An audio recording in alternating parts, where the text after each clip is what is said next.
अशी आपली मिरची भजी तयार आहे। तुम्हाला जर रेसिपी आवडली तर लाईक करा, शेअर करा आणि सबस्क्राईब करा।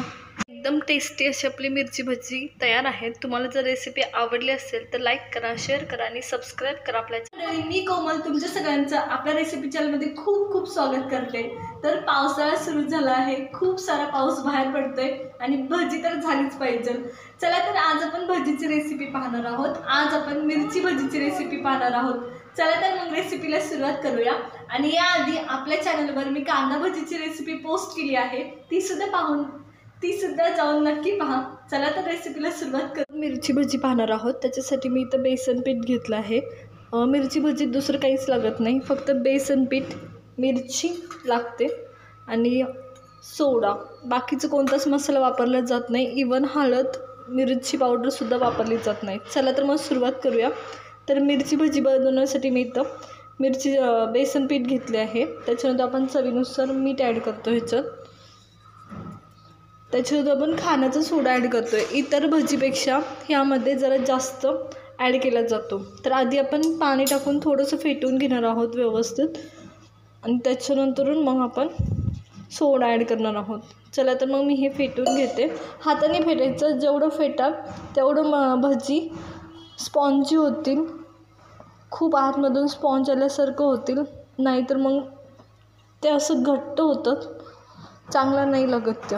त्याच्यामुळे शक्यतो हाताने फेटा।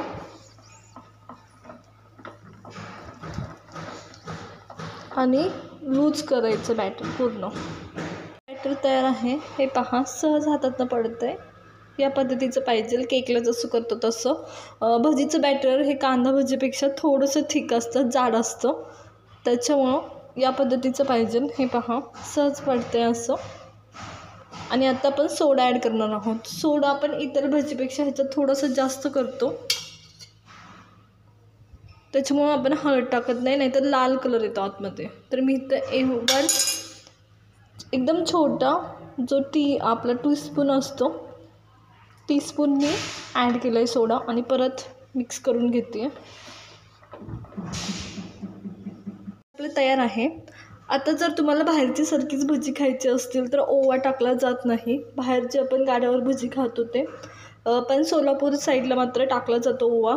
तुम्हाला हवा असेल तर तुम्ही ॲड करू शकता। कोल्हापूर साईडला ओवा टाकला जात नाही।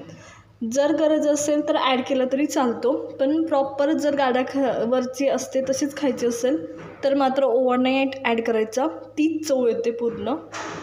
चला तर मग आता तळून घेऊया आपल्या भजी। तेल एकदम इथे व्यवस्थित गरम आहे, त्या टायमाला आपण भजी सोडतोय। भजी तळून घेणार आहोत व्यवस्थित। तर या पद्धतीने मी आधीच मिरची टाकून घेतली म्हणजे सोपं जावं, आणि माझं तेल ऑलरेडी गरम आहे। तर आपण ह्या पद्धतीने पटपट सोडायच्या। ह्या भजी खूप ब्राऊन कलरच्या नसतात, येलोइश कलरच्या असतात। गॅस लो फ्लेमवरती ठेवायचं आणि सोडून घ्यायचं।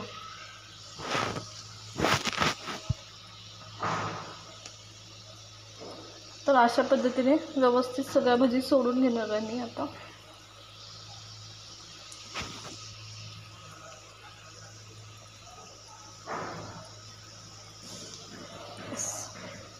पलटून घ्यायचं लगेच, नाहीतर ब्राऊन कलर एका साईडनी होतो।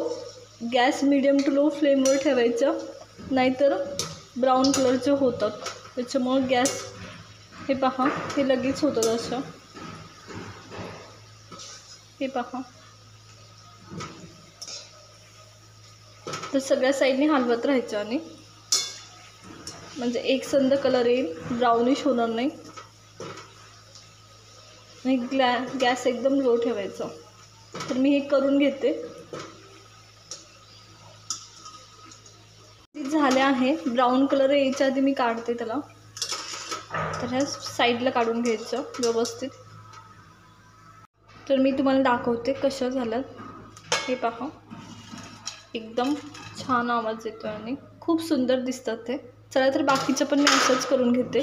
मी दुसरी पण बॅच व्यवस्थित तळून घेतली आहे। आता मी ही काढून घेते।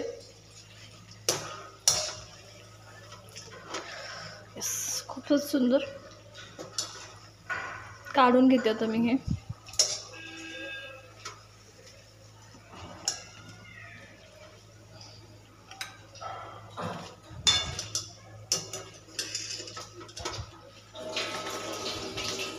हे पहा, फार सुंदर दिसतात. ती सुद्धा तळून घेतली ती व्यवस्थित आपल्याला मिरची भजीवर टाकण्यासाठी.